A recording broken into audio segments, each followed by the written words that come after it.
Bonjour à tous, bienvenue dans le podcast Prends ta dose de leadership. Aujourd'hui, je reçois Raphaël qui est coach de vie, qui est coach business. Aujourd'hui, on va parler objectif personnel, objectif business, mais surtout coaching. Salut Raphaël, comment ça va? Salut Romain, ça va et toi? Ouais, écoute, ça va, super. Je suis très content de te recevoir ici, hein, Et bah moi aussi, je suis super content de ça. dans le podcast, ça fait plaisir.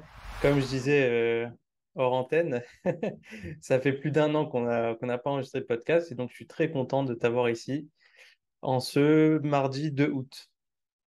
Et ben merci beaucoup. Avec plaisir. Alors, Raphaël, est-ce que tu peux nous en dire un peu plus sur toi? Parce qu'on connaît, on connaît ton parcours professionnel, où tu en es, mais on Mhm. aimerait en savoir un peu plus sur l'homme. Est-ce que tu pourrais te présenter, s'il te plaît? Alors sur moi, bah déjà je m'appelle Raphaël, Raphaël Benita. Je suis marié, j'ai 33 ans, j'ai 5 enfants grâce à Dieu. Yes. Voilà, bah ça c'est au niveau familial. Je suis entrepreneur. Dans le passé, j'étais dans le commerce. Aujourd'hui, je suis dans le développement personnel, professionnel. Ok, great, great. Et en fait, Ouais, ok, excuse-moi si je t'ai coupé. tu m'as pas coupé. Non, je t'ai pas coupé. Ok, d'accord, très bien. Donc, tu es dans le dev perso professionnel. Oui. Comment, justement, tu disais juste avant que tu étais dans le commerce. Euh, comment t'as switché vers le développement? Comment t'es tombé dessus? Oh, comment je suis tombé dessus? Ouais, Bah, ça a été progressif, déjà. ouais, Il faut ok, savoir que bon, bah, dans ma vie personnelle, d'abord, il y a eu un travail qui a été fait.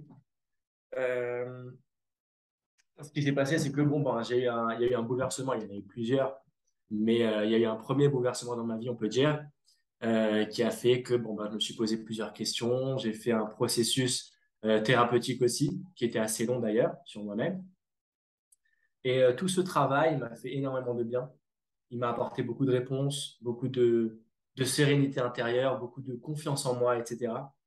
Et franchement, je, je prends conscience que c'est un processus qui n'est pas donné à tout le monde. D'accord? Bon, c'est vrai qu'aujourd'hui, c'est, comme les gens disent, à la mode, ça veut dire que c'est assez fréquent. Mais bon, c'est pas donné à tout le monde d'en arriver là. Et même il y a pas mal de personnes qui y arrivent, pourquoi pas encore pouvoir aider d'autres personnes. Et du coup, ben, à un moment, j'ai eu ce switch et j'ai dit, voilà, ben, moi, j'aimerais en faire un projet de vie, en fait. J'aimerais en faire ma vie, si tu veux, d'accompagner des personnes. Alors, au début, c'était un univers qui était totalement inconnu pour moi, parce que on sait que ça existe la psychologie, la thérapie, le coaching, le développement personnel, etc. Et puis, il y a toute forme de thérapie, etc. Donc, c'était vraiment inconnu pour moi, mais c'était assez important pour moi de rentrer dans cet univers. Et c'est ce que j'ai fait. ouais, Du coup, j'ai fait une formation assez profonde dans le domaine de la thérapie, donc pour devenir psychothérapeute. Et cette formation-là, elle m'a permis d'utiliser euh, des outils. Bon, c'est des outils approfondis de PNL, en fait. Euh, on utilise des outils de la PNL, mais on ne l'apprend pas en tant que PNL elle-même. C'est ce qui nous permet d'arriver pour faire court, aux profondeurs du subconscient et d'aller faire switcher ce qu'on appelle certains codes sources, d'accord, les racines du subconscient qui sont à la base de notre quotidien, à la base de ce qui se passe dans nos pensées, dans nos émotions, dans nos actions, dans ce qu'on attire aussi à nous, d'accord, c'est-à-dire dans notre quotidien, parce que la loi d'attraction aujourd'hui, c'est plus un secret, d'accord? Donc voilà. Donc moi, je me suis tourné là-dessus. Ça a été un processus de 2 ans, d'accord, pour apprendre tout ça, pour me former là-dedans. Et puis j'ai commencé à travailler dans cet univers qui est extraordinaire. Donc le domaine de la thérapie, selon cette méthode. oh, Bah, suite à cela, je me suis centré un peu plus vers le coaching tout en continuant à travailler dans la thérapie. qui est un domaine que j'aime énormément et qui me fait vraiment vibrer et que je continue encore aujourd'hui, euh, je me suis quand même dirigé un peu plus vers ce qui est coaching et développement personnel. Je vais devancer peut-être une question que tu pourrais me poser ou que les gens se posent. Une question intéressante, quelle est la différence entre le coaching et la thérapie? Ouais, c'est ça. D'accord? Bah oui.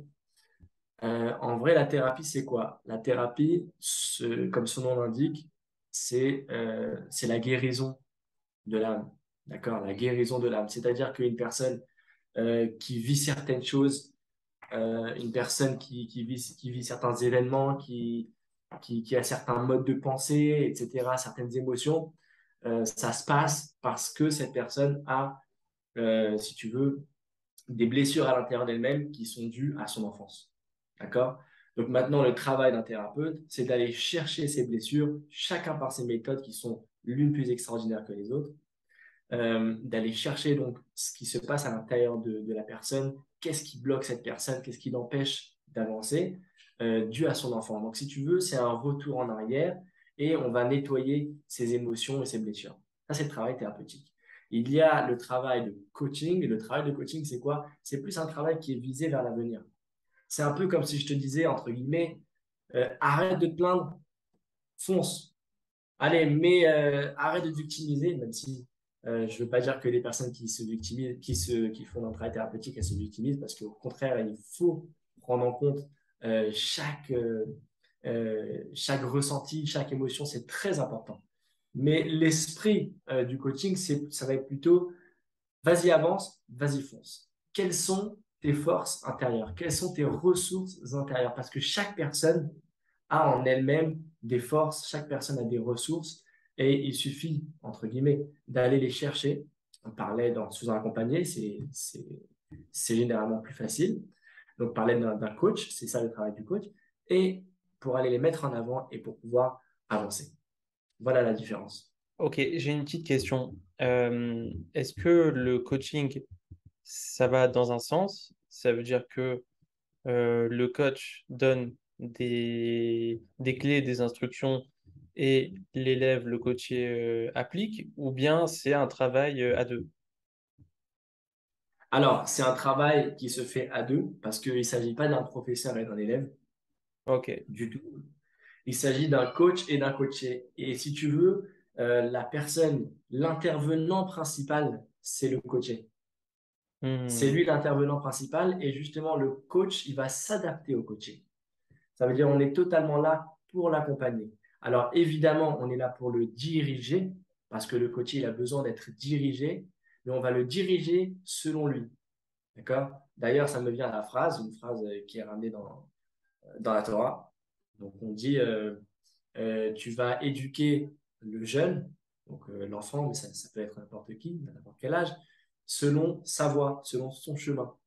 Ça veut dire que quand tu vas éduquer une personne, que ce soit donc ton enfant, ou même si tu veux apporter un soutien, un accompagnement à une personne, ce sera selon son chemin, selon sa voie. C'est pour ça qu'à aucun moment, ni un coach, ni un thérapeute n'a le droit, et c'est pas éthique, et ça fonctionnera pas si on apporte ses conseils. À aucun moment, on doit donner ses conseils. Hmm. On est là Ok. seulement pour accompagner la personne dans sa propre vie, dans sa propre direction, et justement à l'aider à chercher ce qui le fait vibrer. D'accord? Parce que cette personne, elle a ses forces, ses ressources à l'intérieur d'elle-même, et quand elle va aller les trouver, c'est là qu'elle va pouvoir s'envoler. Hmm. Ok. Ok, d'accord. Et du coup, comment ça se passe, comment ça se déroule une séance de coaching, typiquement? Alors, un peu comme je disais tout à l'heure, une séance de coaching, si tu veux, c'est un peu comme un interview. D'accord? Ok. Euh, on a un tracé, un traçage, on sait d'où on démarre, on sait où on veut arriver, on a différentes questions, ça c'est pour un interview. Ouais. Après, la personne qu'on va interviewer, elle va répondre à certaines questions, elle va plus s'étendre sur certaines questions, elle va plus s'étendre sur d'autres questions en fonction du contexte. Ça va être un petit peu pareil. Le coach, il a sa méthode, il a sa manière de travailler, il a sa manière de diriger la personne, il a ses outils, il vient avec sa caisse à outils. Simplement, quand on va arriver pour faire une séance de coaching, ça va souvent pas se passer comme on l'avait prévu. C'est-à-dire que même si je prévois avec un coaché de faire la séance d'une certaine manière, aujourd'hui on va faire ça et ça et ça, c'est pas carré. Si la personne, déjà, par exemple, elle arrive, mais elle n'est pas vraiment dans son élément, peut-être qu'on aura besoin de l'alléger un petit peu ce jour-là. Si la personne, elle aura besoin de tourner le travail vers une autre orientation, en fonction de là où elle se trouve, il va falloir l'accompagner, Hmm. mais de là où elle se trouve. Pareil pour la vitesse. Est-ce qu'on va aller un peu plus vite, un peu moins vite? Des fois, il va falloir ralentir, etc. Donc tout ça, tout le contexte, il va se faire en fonction du coaché. On est là pour lui. Ok, ok, ben, écoute, super intéressant. Et du coup, je me rappelle, un matin, on avait discuté tout ça du process d'une Parmi séance de plusieurs coach. matins où on s'assoit quand même, hein. Voilà, un des matins, parce que c'est important. Voilà, moi, j'ai décidé, bon, après le Covid, je me suis rendu compte que malheureusement, on avait mis d'énormes barrières avec les gens. Je sais pas si tu es d'accord avec moi. Ah Et oui. donc, j'ai pris conscience que, voilà, malheureusement, il n'y avait pas assez d'humains dans notre quotidien. Et donc, j'ai décidé, voilà, d'en savoir plus sur les gens que j'aime bien. Voilà. Donc, voilà. Donc, on se fait des petits déjeuners très souvent avec Raphaël et c'est un pur plaisir. Mais c'est extraordinaire. Ouais. Et je conseille à tout le monde de le faire, hein. Le temps, ça se prend, hein. C'est facile de dire on n'a pas le temps, mais en vrai, c'est juste une C'est question de vrai. priorité. D'ailleurs, une phrase que j'aime bien quand on me demande est-ce que tu fais ça et ça et ça, par exemple, certaines choses que j'avais l'habitude de faire, je vais m'ouvrir à toi. Le sport, c'est une chose que je faisais souvent avant.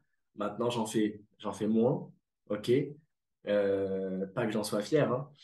Et quand on me demande est-ce que tu continues à faire du sport comme tu en faisais avant, j'aime pas dire que j'ai pas le temps, même si c'est Ouais. vrai que j'ai pas beaucoup de temps, parce que c'est faux en fait. On trouve le temps pour ce qu'on veut réellement, et c'est là le travail. Ça fait aussi partie du travail de coaching, de voir quelles sont tes priorités. Et quand tu vas Mm. mettre face à tes yeux tes priorités, là tu trouveras du temps. Donc la phrase en fait, elle est je prends pas le temps, ou peut-être je ne Mm. prends pas encore le temps. D'accord? À partir du moment où le coaché il va voir pour ramener ça au coaching, à partir du moment où le coaché il va voir que peut-être que en fait c'était juste un fantasme ou une idée, une croyance, pour revenir à l'exemple du sport. S'il voit autour de lui que les gens disent qu'il faut faire du sport, mais que lui, à l'intérieur de lui-même, c'est pas quelque chose qui fait vibrer, il n'est pas convaincu, il trouvera jamais le temps de le faire. Il fera pas du sport. Ça sert à rien qu'il se tracasse la tête. Alors, il va se Ouais. tracasser pendant un moment, et finalement, il va venir te voir, et ensemble, on va voir qu'en fait, c'est pas toi. C'est pas toi. Ouais. Et il va s'en rendre compte tout seul. Et finalement, il va arrêter de mordre. Soit ça. Ou soit il va se rendre compte combien c'est important pour lui et de lui-même, avec des outils qu'on va employer, il va pouvoir trouver ce temps, il va ménager ce temps-là. Parce qu'il va voir que ça fait partie des choses qui sont principales, qui font partie de ses valeurs, qui sont importantes pour lui, etc. Mm. Ok, d'accord. Et bah, du coup, pour revenir à ma question, en fait, enfin, tu me parlais souvent de projet de vie. Est-ce que tu peux m'expliquer c'est quoi un projet de vie? Qu'est-ce que c'est un projet de vie? Bah, ça, c'est une très bonne question. Excuse-moi. Bah, déjà, pour commencer, il faut savoir qu'on peut aborder cette question de différentes manières. Si on veut faire simple, un projet de vie, selon moi, c'est ce pourquoi je vis et ce pourquoi je me lève le matin. Ce Mm. pourquoi je vis et ce pourquoi je me lève le matin. D'accord? C'est-à-dire que à la base, un projet de vie, il faut savoir que c'est un rêve, mais pas un rêve dans le sens du fantasme. C'est un rêve dans l'ordre du concret. Ça, c'est un projet de vie. Un rêve dans l'ordre du concret. C'est-à-dire que dès que j'ai un rêve, mais que je vais mettre en place des objectifs pour y arriver, alors ce sera mon projet de vie. Mm. Et l'important de ce projet de vie, et c'est pour ça qu'on démarre un coaching par le projet de vie de la personne, c'est que ce projet de vie-là, à partir du moment où tu as ce projet de vie qui est face à tes yeux, tu sais quel est ton rêve concret en fait. Alors tu sais pourquoi tu vis, tu sais pourquoi tu te lèves le matin, et du coup tu as beaucoup plus de force Hmm. pour faire, pour avancer dans ta vie. Et ça te Ouais, permet de te développer, ouais, d'aller je toujours plus loin. t'écoute, hein. Ouais, ouais. Ouais, exact, exact. C'est un peu le système de Tony Robbins quand il te dit en fait, toute la vie, c'est une histoire de focus. Et en fait, le projet de vie, c'est en fait se concentrer sur des objectifs, se Exactement. concentrer C'est que le sur ça en fait. focus. Ah, c'est exceptionnel. Donc c'est la base de tout le travail en fait. C'est la Hmm. base du travail d'une personne. C'est la base évidemment du travail d'un coaching, puisque le coaching, c'est évidemment le but, c'est d'accompagner la personne pour se développer, pour avancer. Dès lors que la personne aura son projet de vie clair et concret, son propre projet de vie, alors il sait pourquoi il vit, il sait pourquoi il se lève le matin, il ou elle. Et du coup, cette personne peut faire le travail avec beaucoup plus de légèreté, de facilité. Et après, il ne s'agit pas de lui donner des objectifs. Alors regarde, tu vas te mettre tel objectif et du coup, bah, tu vas devoir faire tel effort et tel effort chaque jour.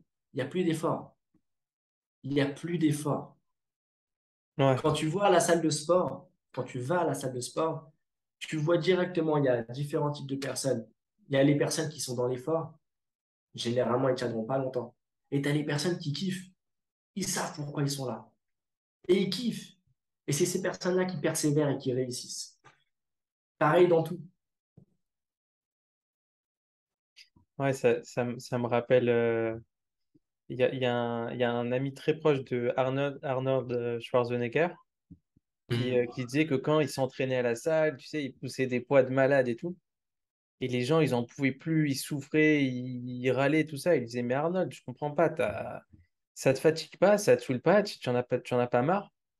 Et qu'est-ce qu'il leur répondait? Il leur dit non, mais en fait, à chaque fois que j'ai mal, à chaque fois que je pousse un poids, j'ai l'impression que je me rapproche un peu plus d'être champion du monde de soulever de poids. Tu vois, lui, il voyait De pas mon ça. projet, en fait. C'est ça, lui, il voyait son projet, je me rapproche du projet, en fait. Je souffre pas. Au contraire. Incroyable. Donc, c'était pour l'analogie que tu as fait par rapport au sport. Et c'est ça qui permet de devenir une grande personne. Hmm. Ouais, ouais, ouais, d'accord. Ben, complètement. Et du coup, alors, est-ce qu'il y a un rapport entre projet de vie et business? Est-ce qu'on peut avoir des projets de vie, mais dans le domaine du professionnel? Est-ce qu'on peut se faire coacher au niveau professionnel aussi? J'imagine que oui. Comment c'est lié Alors, en fait? le domaine du professionnel, ça fait partie des domaines de la vie. Hmm. C'est-à-dire que dans la vie d'une personne, une personne a différents domaines qu'elle doit moduler. Si une personne, elle décide un jour, elle se lève un matin et qu'elle dit, bon, maintenant, il faut que je me mette à bosser. Il faut que j'avance dans mon travail. Je dois me mettre à fond. Et malheureusement, c'est ce qui nous arrive à tous, hein, quasiment, avant qu'on se prenne réellement en main. On va arriver un jour où on va dire, bon, bah, allez, il faut que je bosse. Et on va commencer à bosser pendant quelques mois. On va mettre en place ce qu'il faut pour évoluer au niveau, dans le domaine professionnel, par exemple. Sauf que ça va empiéter, admettons, sur notre vie de famille, sur notre vie de couple, sur notre santé peut-être. Ça pourrait empiéter sur notre développement personnel, sur notre épanouissement, etc., etc. Si on ne laisse pas de temps pour le reste, mais qu'on se concentre que sur ce qu'on a décidé du jour au lendemain qui était le principal et le plus important pour nous, ou plutôt sur cette chose-là qu'on a décidé qu'il faut que je me prenne en main là-dessus, par exemple le travail, ça peut être aussi autre chose. Une personne qui va décider qu'il faut aujourd'hui que je m'occupe de ma femme et de mes enfants, sauf qu'il ne va pas faire ça de manière stable. Il va faire ça de manière centrée. Et il va se centrer que là-dessus. Bah, à ce moment-là, ce qui va se passer, c'est qu'il va mettre le reste en retrait. Il ne va pas s'occuper du reste. Et du coup, ce qui va se passer, bah, c'est que ça va empiéter dessus. Et quand ça va empiéter dessus, bah, au bout d'un moment, il ne pourra plus continuer. Donc, soit il va survivre, il ou elle, cette personne va survivre, et va essayer de garder le cap, ou soit au bout d'un moment, la personne va craquer. Et là aussi, c'est un des intérêts du coaching. C'est quoi? C'est en fait d'aller chercher, d'aller analyser les domaines de la vie, les domaines de cette personne. Qu'est-ce qui est principal? Cette personne, par exemple, si elle est mariée, admettons, bah, il faut prendre en compte le couple. Si la personne, elle a des enfants, il faut prendre en compte la famille, les enfants, prendre du temps avec eux. Si la personne, c'est important pour elle de faire du sport, eh ben, il faut prendre en compte le sport. Si sa manière de manger, c'est important, il va falloir prendre en compte ça aussi, etc., etc. Son travail, ses finances. Donc, tous les domaines de la vie, tous les domaines de cette personne, parce que chaque personne, en fonction de ses croyances, de son mode de vie, en fonction de son statut, chaque personne, donc, a ses domaines.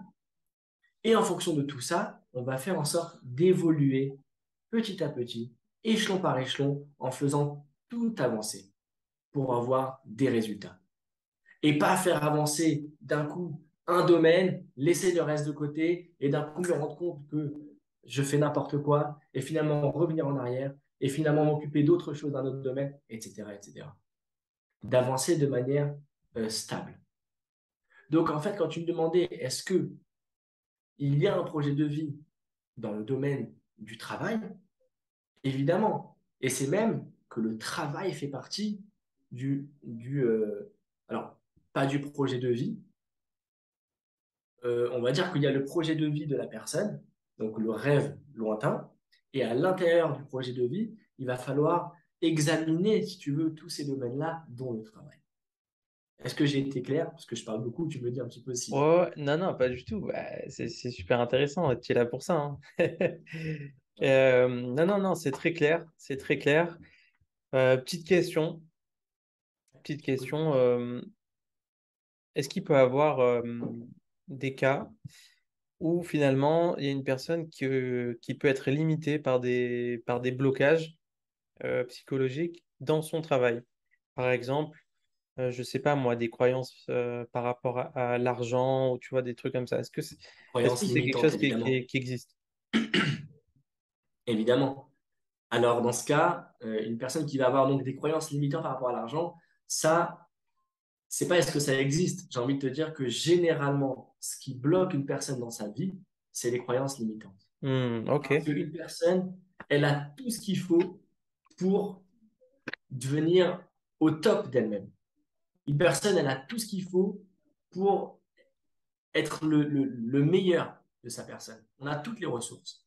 Si une personne elle sent que ça bloque au niveau du travail, si une personne elle sent que ça bloque au niveau du couple, si une personne elle sent que ça bloque au niveau de la famille ou à n'importe quel niveau, d'accord, bien sûr dans les domaines qui sont importants pour elle, mais qu'elle n'y arrive pas, dès que ça bloque, c'est qu'il y a une croyance limitante. Une croyance, donc les croyances, c'est quoi? C'est les pensées que j'ai en tête depuis mon enfance, d'accord? Et toutes ces croyances-là bah, qui résonnent dans ma tête, s'il y a des croyances limitantes, alors ça va me bloquer. OK? Une personne, admettons, qui a la croyance que l'argent ne fait pas le bonheur, cette phrase qu'on connaît tellement, que j'appelle une phrase de pauvre, tu m'excuseras. Mais si une personne, elle a cette croyance dans la tête, comment tu veux que cette personne-là, elle fasse en sorte, quand elle travaille, d'aller de l'avant? Elle Ouais. fasse en sorte bah, de faire ça bien, de gagner beaucoup d'argent. Bah non, Ouais. si l'argent, en vrai, c'est pas ça qui fait le bonheur, ça sert à rien, c'est secondaire, etc., bah, la personne, elle ne mettra pas en pratique toutes ses ressources personnelles. Hmm. Et donc, il y Elle a un fera pas tous travail à les faire. efforts nécessaires. Ouais, ok. Donc, il y a vraiment un travail à faire voilà, pour se débloquer de ce poids, des croyances qui peuvent bah, finalement nous limiter dans nos actions Exact. ou dans la croissance de notre entreprise. Parce que aujourd'hui, une personne Parfaitement. qui démarre un business, si elle vient avec son sac à dos rempli de croyances, bah, ça va être compliqué. D'ailleurs, sur ça, j'aimerais peut-être rebondir à te demander justement, une personne qui démarre, qui se lance en tant qu'auto-entrepreneur, coach, thérapeute. peu importe. Est-ce que tu aurais des petits conseils à lui donner? Alors, un conseil à donner à une personne qui démarre Ouais. dans l'entreprise, Hmm. à n'importe quel niveau en fait, hein, que ce Ah oui, soit ça peut être je commence un nouveau job. Je commence un nouveau job. J'ai envie de performer. Est-ce que je dois faire un travail au préalable sur moi-même? Est-ce que je dois m'auto-analyser pour voir peut-être que j'ai des croyances? Euh, Tu vois ce que je veux te dire? Alors, moi, ce que je veux dire déjà, la première chose, la plus importante à mes yeux, quand tu démarres quoi que ce soit, mais évidemment, si c'est une entreprise, parce que c'est quelque chose qui est assez difficile, il faut se jeter à l'eau, c'est pas évident. Ouais.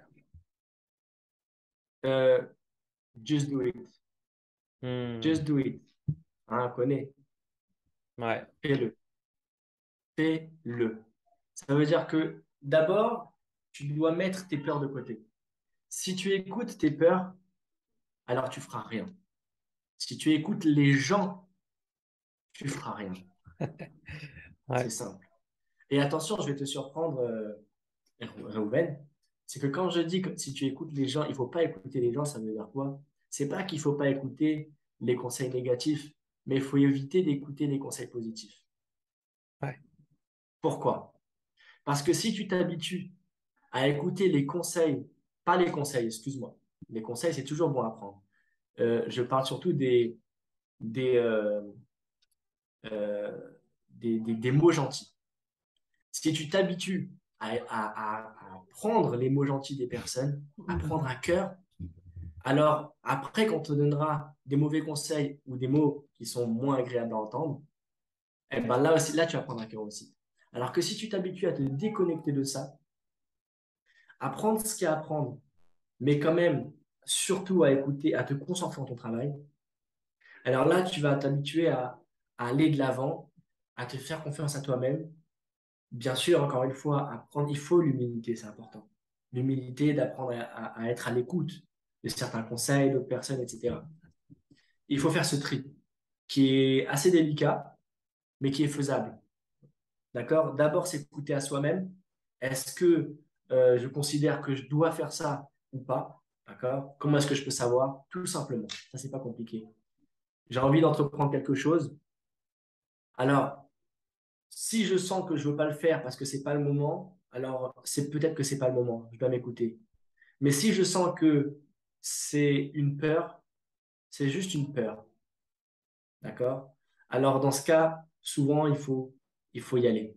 Si je sens que je commence à toucher des excuses, ouais, mais il faudrait peut-être que je me forme un peu plus, il faudrait peut-être que je prenne un peu plus de conseils, il faudrait peut-être que j'analyse un peu plus. Alors, encore une fois, parfois, on n'est pas prêt du tout. Et il faut être intelligent et responsable et faire les choses comme il faut. Là, il faut analyser. Le mieux, évidemment, dans ce cas-là, c'est d'avoir du recul sur la question. Donc, une personne qui soit complètement objective, d'accord? Que ce soit un ami, que ce soit un parent, même si les parents, c'est pas toujours conseillé parce que ils sont plutôt subjectifs et donc ils peuvent avoir peur pour toi. Mais un ami objectif ou un coach, d'accord? En tout cas, une personne qui a du recul, une personne qui a des outils, c'est encore mieux, et qui te permettent de voir les choses avec du recul et de voir si est-ce que il faut que tu y ailles ou est-ce que c'est peut-être pas le moment. Et ça, c'est toi qui le sais. C'est inscrit à l'intérieur de toi-même. À toi de te poser les bonnes questions. Mais surtout, surtout, just do it. Parce que si tu te jettes pas à l'eau, just do it, ça veut dire fais-le. D'accord? D'abord, il faut se dire, il faut que je le fasse. Et après, je réfléchis. C'est à l'envers. C'est pas d'abord est-ce que c'est le moment ou pas. D'accord? Parce que si je commence à réfléchir comme ça, ce sera jamais le moment. D'abord, je dois le faire. Et même s'il faut, j'entame un processus. Et après, je me pose les bonnes questions. Mais est-ce que réellement c'est le moment ou peut-être faut attendre encore un peu? Bah écoute, merci pour tous ces conseils. Si j'avais eu ces conseils il y a 4 ans, j'aurais peut-être évolué rapidement. En tout cas, merci beaucoup. Je suis sûr que ça va aider plein de gens. Bah, c'est Voilà, le parce que but. ouais, il y a beaucoup de gens qui dans l'audience quoi, qui se lancent, qui sont auto-entrepreneurs ou qui sont salariés, mais qui ont envie peut-être de se lancer, etc. Et je pense que ça va leur faire beaucoup de bien. Et du coup, ce que je voulais te demander, ouais, c'est toi, c'est quoi ton petit secret pour garder la motivation tous les jours dans ton travail avec ta famille? Bon, alors déjà, c'est pas dit que j'ai la motivation tous les jours, Ouais. d'accord? Euh, Moi, je pars du principe que si une personne, elle compte sur la motivation pour évoluer, alors elle a peu de chances d'arriver. Hmm. On ne peut pas compter sur la motivation pour atteindre nos objectifs. Parce que la motivation, c'est quelque chose qui se perd en fait avec le temps. Si on compte que là-dessus, c'est quelque chose qui se perd. Moi, j'arrive à la base, je me motive par exemple, le cas classique, j'ai envie de faire un régime. OK? Alors pendant quelques jours, pendant une semaine, 2 semaines, un mois, je vais être motivé, même pas un mois, c'est dans le meilleur des cas, mais je vais être motivé au début. Au bout d'un moment, la motivation, elle s'estompe. Quand on voit que finalement, il faut faire beaucoup d'efforts, quand on voit que les progrès mettent du temps à arriver, etc., la motivation, elle se coupe.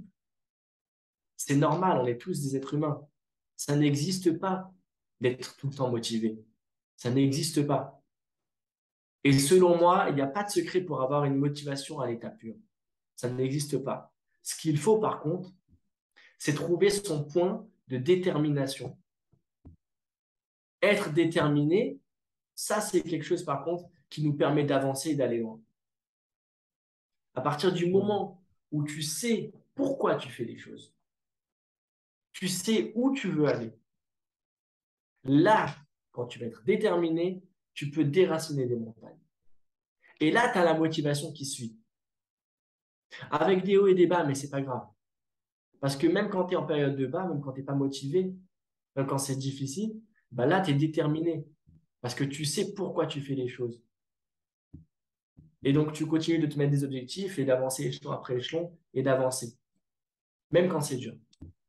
C'est ça le but. Ouais, ouais, ben, ouais, bien sûr. Et du coup, pour rebondir avec ça, est-ce que sortir de sa zone de confort, ça peut aider à donner cette énergie, tu vois, d'être déterminé ou pas?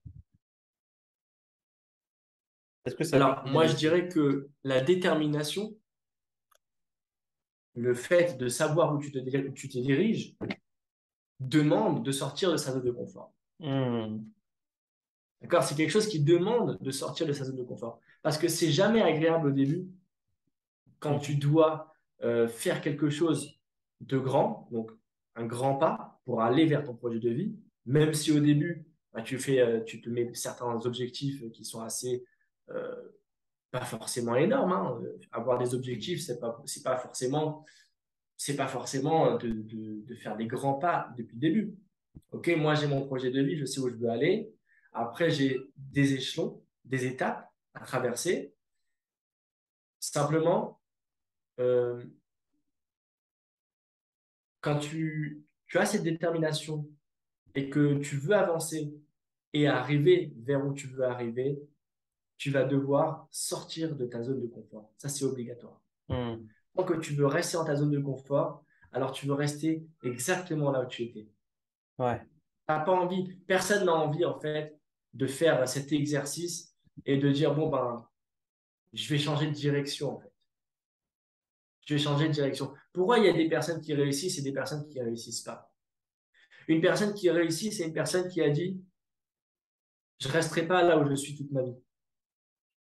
C'est une personne en fait, si tu veux, en d'autres termes, qui s'est responsabilisée, qui a dit il faut que je me prenne en main. Mhm. Et à ce moment-là, elle a dit bon, ok, qu'est-ce que je veux vraiment? Qu'est-ce que je veux vraiment dans ma vie? Et une fois qu'elle a su qu'est-ce que je veux vraiment, elle a eu l'humilité, la patience de dire, bon, maintenant, qu'est-ce qu'il faut que je fasse comme étape? Et même si ça doit prendre du temps, eh ben, je le ferai. Et ça demande de sortir de sa zone de confort. Ça, c'est quelque chose qui n'est pas donné, qui n'est pas Mhm. gagné. Mais une personne qui arrive à le faire, elle a tout gagné. Et attention, qui arrive à le faire, c'est un grand mot. Parce que même quand on arrive à le faire, ben, il y a des hauts et des bas. Il y a des hauts et des bas. Parce qu'un jour, on y arrive. Après, on a l'impression, nos croyances, elles nous font croire que, en fait, c'est trop compliqué. En fait, j'y arrive pas. En fait, j'y arriverai jamais, etc., etc. Les pensées, elles sont là, elles reviennent, elles nous attrapent. Ouais. Et à ce moment-là, il faut être capable de garder le cap. Et garder le cap, ça se passe comment? Quand j'ai mon projet de vie, je sais ce que je veux, je sais où je vais, Hmm. je sais pourquoi je le fais. Et là, je garde ce cap. Ok. Ok, d'accord. Et toi, si je te demande, c'est quand la dernière fois que tu es sorti de ta zone de confort? Bah, la dernière fois que je suis sorti de ma zone de confort, bah, c'est Ce là, matin? Ah, c'est là, c'est c'est pour le maintenant. podcast, bien sûr. Ah, mais Bien bien sûr, vu, bien joué. c'est Bah c'est oui, pas évident de, pas évident. de parler devant la caméra, etc., de savoir qu'il y avait des gens qui vont voir cette interview et tout. Euh, alors, même si j'adore ça, attention, je ne te cache pas. Moi, Même j'adore si, ça. même si. J'adore. Moi, Ah, j'adore ça. J'adore, j'aime parler en public, j'aime tout ça. Mais ça n'empêche que ça reste facile pour personne. C'est quelque chose qui demande de complètement. sortir de sa zone de confort, c'est évident. Ouais. Complètement. Ouais, il y a une petite appréhension, il y a des, Toujours, enfin, tu bien penses aux sûr. attentes des gens. Il y a aussi le fait que on a envie de, voilà, de dire les bons mots. On s'en demande souvent trop. Ouais, On est souvent dur avec pression, soi-même. Et pression. ça, c'est un piège. C'est un piège. Là, il faut faire attention à ce piège-là parce que vouloir s'en demander beaucoup, c'est bien. Vouloir rêver. Rêver, c'est quelque chose qui est très important parce qu'à partir du moment où une personne arrête de rêver dans sa vie, c'est fini. La personne, elle a tout perdu.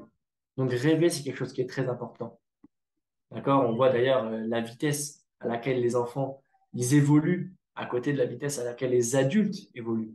Les enfants rêvent.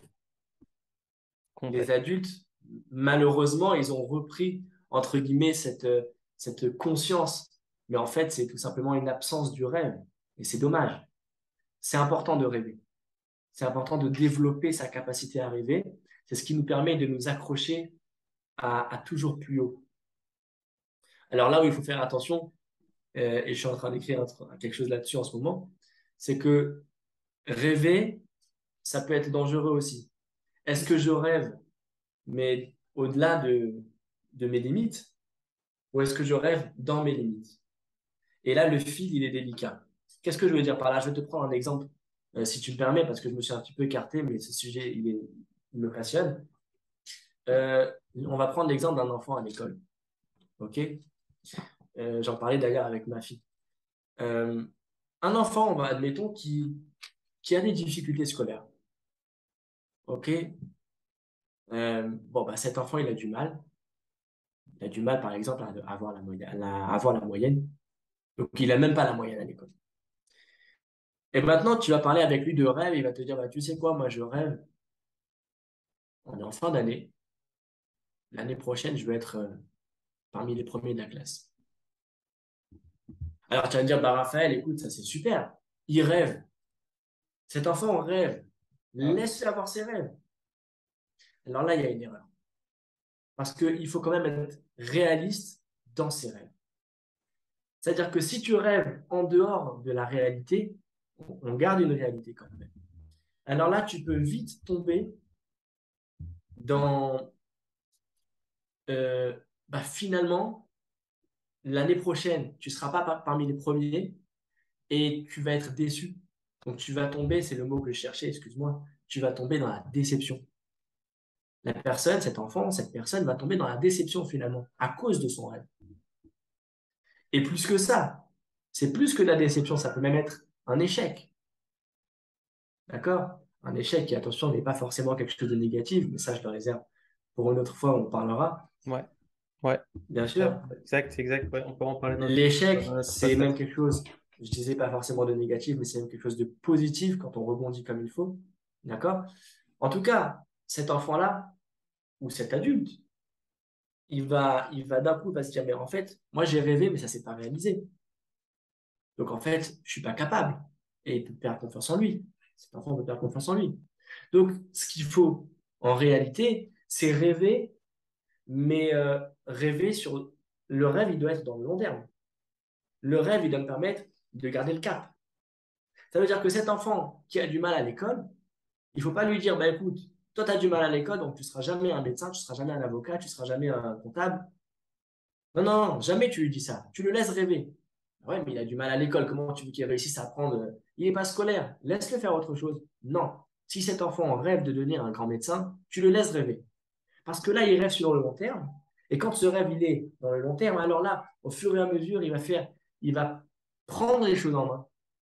Bien sûr, en tant que parent, tu vas lui donner les outils, tu vas l'aider pour. Ou si c'est un adulte, pareil, il va se faire aider. Il va prendre les initiatives qu'il faut pour évoluer, pour avancer et pour atteindre ses rêves. D'accord? Donc, en fait, la question, c'est est-ce que je rêve pour l'immédiat ou est-ce que j'ai un rêve et du coup, dans le court et dans le moyen terme, je me mets des objectifs qui sont concrets. Voilà. Donc, l'idée, elle est que quand on rêve, il faut rester concret aussi. Et c'est là qu'il faut faire très attention à ne pas tomber dans ce piège. Hmm. Ok, ok. Super, super intéressant. Ça fait réfléchir en tout cas. Euh, ok. Alors maintenant, il y a une petite question. En fait, c'est une double question que j'aime bien poser parce que à travers cette réponse-là, tu sais, tu arrives à découvrir les valeurs des gens. Donc ma question, c'est si demain, tu avais la possibilité de prendre un café avec une personnalité, n'importe quelle personnalité, ok? Tu pouvais prendre un café avec elle, ça serait qui et pourquoi?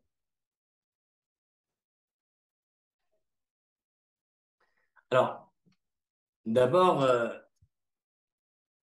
il y a deux personnes avec qui je voudrais prendre un café si c'était possible, euh, qui ne sont pas des personnalités, mais mes deux grands-pères. Oh, D'accord? Alors, mon grand-père maternel, qui, jusqu'à 120 ans, il est parmi nous, mais il est en France, donc je le vois quasiment pas. Et, euh, et mon grand-père paternel, qui n'est plus de ce monde. Si tu as la possibilité de me le ramener, alors là, je me ferai un kiff de prendre un café avec lui. C'est des personnes qui m'ont toujours inspiré et qui m'inspirent jusqu'à aujourd'hui énormément.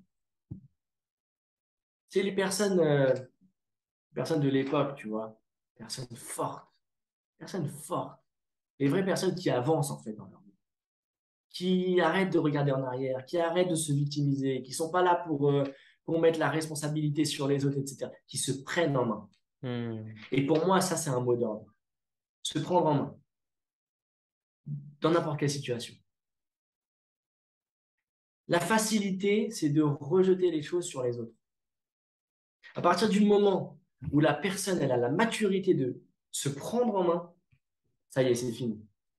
Elle peut tout avoir. Donc, ces deux personnes qui me sont très chères et que j'embrasse. ok. Maintenant, tu, tu m'as demandé quand même une personnalité.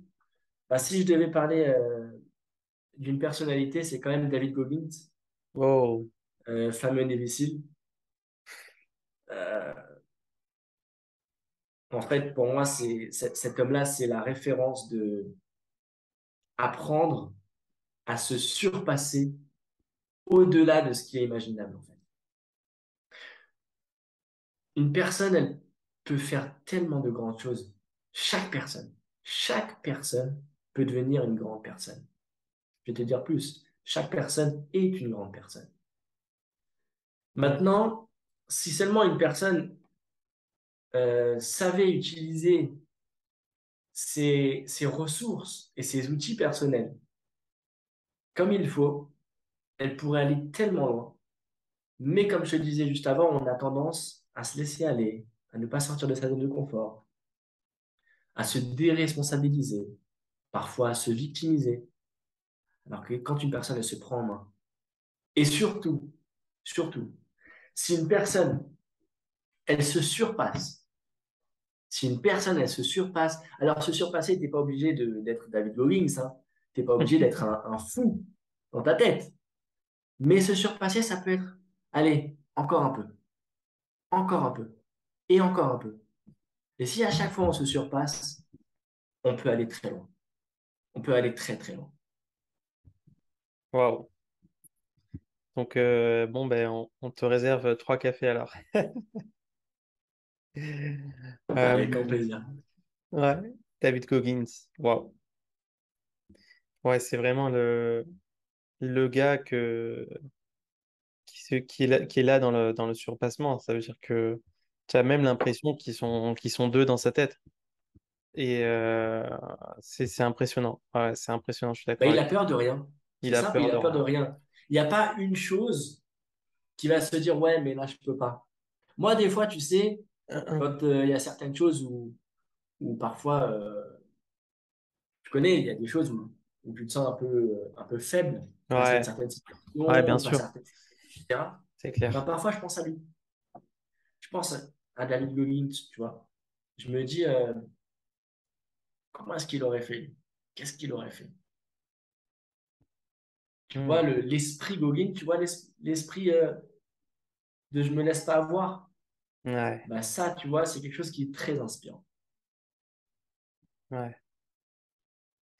Ouais, c'est-à-dire de comprendre les petits tricks du cerveau. C'est un Les petits état d'esprit, tricks. en fait. Ouais, C'est un état ouais, d'esprit. c'est vraiment ça. Ouais. Et en vrai, je vais te dire, comme on l'apprend en PNL, tout est question d'état d'esprit. C'est-à-dire que n'importe quelle personne qui décide de se rentrer dans sa tête certaines choses, alors elle verra les choses différemment, elle sera dans un autre mindset, comme on dit en anglais, dans un autre état Hmm. d'esprit, et la personne, elle pourra foncer vers sa direction. Complètement. Complètement. Et du coup, là, on a parlé de visualisation, parce que se mettre un petit peu à la place de David, se demander est-ce que David Goggins, il aurait fait ça, etc., c'est se visualiser. Du coup, si tu devais te projeter là dans quelques années, qu'est-ce qui deviendrait Raphaël? Raphaël, dans quelques années, qu'est-ce qui deviendrait? Ouais.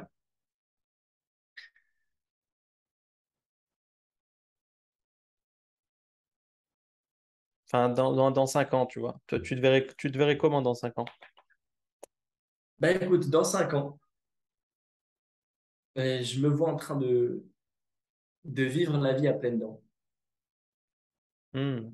vivre la vie à fond, avec un maximum d'énergie.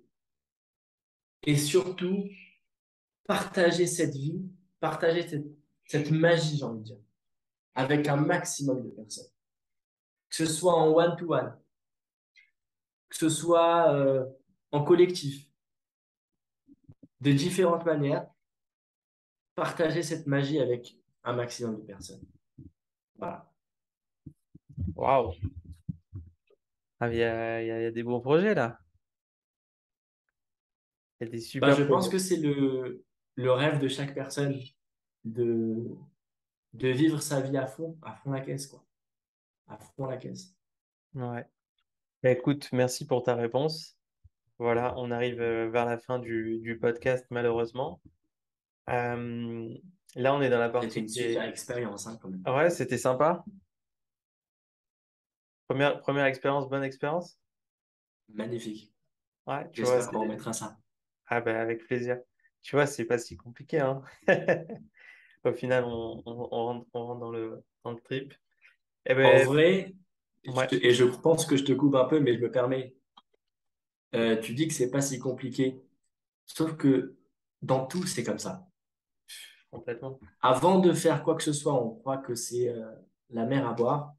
Et quand on réfléchit pas, on le fait, finalement, on se rend compte que ça va. C'était pas si compliqué que ça. Grave. Enfin, tu te fais un monde de la chose et au final, bah, Voilà. tu regardes en Et en arrière. vrai, on pourrait seulement regretter de ne pas avoir fait la chose. C'est pour ça que généralement, vaut mieux plus en faire. Vaut mieux en faire trop que pas assez, tu vois. Hmm. Oh, j'aime cette citation-là. Tu es en train de me sortir une pépite avant ma question. Vaut mieux peu que pas assez. Vaut mieux en faire trop que pas Ah, assez. vaut mieux, pardon. Vaut mieux trop que pas assez. Ouais, Ouais, ouais, ouais, j'aime bien. Ouais. J'aime bien, j'aime beaucoup, j'aime beaucoup. Bah, du coup, est-ce que tu as un mantra que tu veux nous partager ici? Un mantra, quelque chose qui t'accompagne. J'ai une phrase que, que mon grand-père disait souvent et qui m'accompagne depuis, j'ai envie de dire depuis toujours. Et cette phrase-là, mon grand-père, il l'a prise, il l'a piquée, j'allais dire, mais il le disait en son nom, dans le livre du rabbin Citruc. Hmm, Il nous racontait que, et après je te dirai la phrase, il nous racontait que le rabbin Citruc, son père, il voulait que, le père du rabbin Citruc, il voulait qu'il devienne, je crois qu'il devait devenir architecte, en tout cas qu'il fasse des études. Et un jour, le rabbin Citruc, il avait décidé de devenir rabbin, et il est parti voir son père. Et il lui a dit, écoute papa, j'aimerais devenir rabbin. Il tremblait, il tremblait parce que, bon, déjà à l'époque, ce que le père a décidé, il n'y a pas, on dérogeait pas. D'un autre côté, il voulait vraiment devenir rabbin. Donc il ouais. était un petit peu inquiet de la réponse de son père. Et la réponse de son père, elle est très puissante. Il lui a dit, ce que tu fais, fais le bien. Ce que tu fais, fais le bien. Et cette phrase, mon grand-père, il nous l'a répétée tout le temps. Et c'est une phrase qui m'accompagne et que j'essaye de respecter.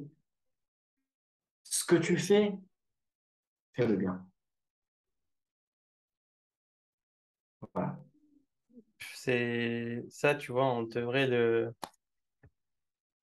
ce truc-là, on devrait le graver, tu vois, dans l'éducation de nos enfants, tu vois. En mode, Exactement. voilà, tu vas tester plein de choses dans ta vie. Il y a des trucs qui vont te plaire, il y a des trucs qui vont moins te plaire, mais voilà, choisis un truc. Par contre, tu fais bien. Surtout, surtout que ça rejoint ce qu'on disait au début, que faire le bien, c'est une chose. Et moi, j'ai envie de te dire qu'il y a une deuxième chose très importante. Mhm.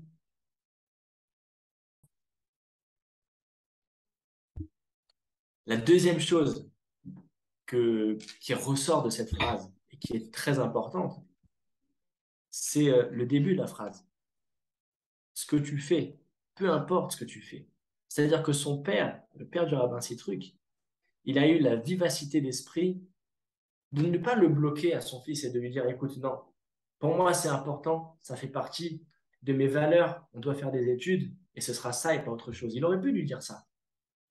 Mais il savait que s'il voulait que son fils réussisse, il fallait qu'il fasse ce qui était important à ses yeux.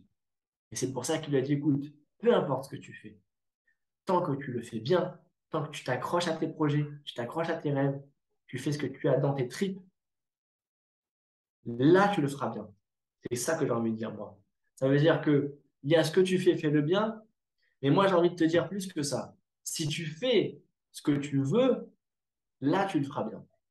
Si tu fais ce que tu as à l'intérieur de toi-même et que tu vas pas t'accrocher à des croyances extérieures, ouais, mais on dit que c'est bien de faire ça, on dit que c'est bien de faire de cette manière, on dit que, ou bien j'ai toujours appris que de temps en temps, il faut un petit peu prendre du recul, s'écouter. Qu'est-ce que j'ai au fond de moi-même? Si on s'habitue à poser des questions aux personnes extérieures, qu'est-ce que tu penses que je fais? Et ça peut être sur des petites choses. Dis-moi, tu penses que je fais comme ça ou comme ça? Tu penses que je fais ça ou ça? Qu'est-ce que toi tu décides? Qu'est-ce que toi tu as dans tes tripes? Et quand tu vas faire ça, alors automatiquement tu vas bien le faire. Hmm. Ouais, super intéressant. Super intéressant. Ben, du coup, voilà, pour ceux qui nous écoutent, c'est le moment là, hein. Il y a beaucoup de gens qui partent en vacances. C'est le moment de faire le point sur son année, Ouais, voilà, sur le bilan, on va dire, perso et professionnel. Là, je pense qu'on a bien pas sûr. mal d'outils, mais aussi et surtout, voilà, préparer ses vacances. Ça, c'est mon petit truc à moi parce que voilà, il y a des gens comment dire, qui remplissent l'âne toute l'année, tu vois, en se mettant une pression de malade. Et dès qu'on arrive aux vacances, on est épuisé et on a du mal vraiment à vraiment se reposer. Donc, c'est important voilà, de bien réfléchir à comment on a envie de passer ses vacances et se mettre dans le bain progressivement. Et voilà, et tout ce dont tu as parlé, ça va nous servir aussi. Je suis sûr que ça va servir aux gens pour la rentrée. Parce qu'évidemment, on J'espère. commence une nouvelle année, nouveaux objectifs. Est-ce que tu es d'accord avec moi? Évidemment. Pas rentrer dans le piège. En début d'année, on se met les objectifs, mais on fonce à tête baissée. Et donc là, c'est plus des vrais objectifs. Ouais, C'est c'est vrai. juste, hein, tu connais quand Complet. le piège de Ouais. la salle de sport, hein, en début Ah ouais, la d'année salle ou de quoi que ce sport. soit. On démarre une nouvelle année, on recommence tout bien, mais au bout de 2 semaines, tout saute. Donc, Ouais. attention surtout de ne pas tomber dans ce piège-là, mais Mm. de faire les choses de manière posée, fondée et surtout bien établie, de faire attention à ce que, il n'y ait pas un domaine qui piétine sur l'autre et de faire attention de suivre son projet de vie, sa détermination. Et ben voilà, c'est le mot de la fin. Après, merci d'avoir été avec moi, merci d'avoir été avec nous. Eh ben, merci à toi et merci à tous ceux qui nous regardent. Ben, avec grand plaisir. Et est-ce qu'on peut te retrouver sur les réseaux ou sur Internet? Bon, on mettra évidemment les liens de tes réseaux, mais où on peut te retrouver? Où Eh on peut ben, te contacter? sur Mhm. Facebook, sur Instagram. Ouais. Je suis pas très actif, hein, mais on peut me retrouver en tout cas sur Facebook et sur Instagram. Tout simplement Raphaël Benita. Alors avec un F, je l'écris. Comme ça, même les anglophones et américains, ils comprennent pas, je pense, tellement ce que ça veut dire PH. Raphaël avec un F, Benita. Benita. Ok, bah, de toute façon, on mettra les liens dans la description de la vidéo pour ceux qui nous regarderont sur YouTube. Bah C'est écoute, super. qu'est-ce que je peux te souhaiter là en ce 2 août? Qu'est-ce que je peux te souhaiter en cette fin Ce que d'année? tu peux me souhaiter, c'est d'être dans une bonne énergie. Ah, ok, ouais, Voilà. Et je te le souhaite aussi, d'être dans une bonne merci. énergie Bonne et de énergie. toujours avancer. Bah écoute, bah, c'est cool. Bah, franchement, c'est cool. Là, franchement, moi, je sais pas les gens, hein. Moi, je repars motivé là. Là, j'ai envie de travailler mon dev. J'ai envie de travailler mon dev, là. J'ai envie de travailler Ah bah, ça fait mes plaisir. objectifs. Et ben voilà. Bah écoute, je te dis à très bientôt. Je t'embrasse et À voilà. bientôt, Rouven. Je t'embrasse aussi. Salut, salut. Salut.